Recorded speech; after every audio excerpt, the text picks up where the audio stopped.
Jak jsme se bavili ještě před natáčením, ty jsi byl taky na Octagonu, ty nevím, jestli jsi nakonec díval Koukal na jsem to pay-per-view.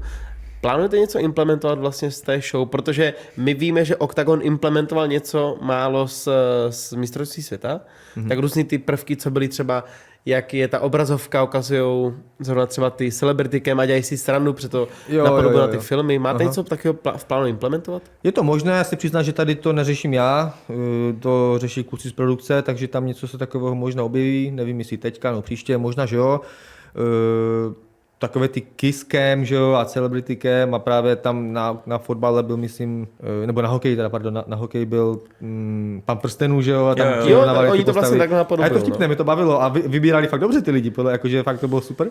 Takže možná, že jo, možná, že se něco takového u nás objeví taky. A plánujete Clash i pod širým nebem udělat? Nějaký gala večer pod širým nebem, případně třeba i na Slovensku? Ano a ano.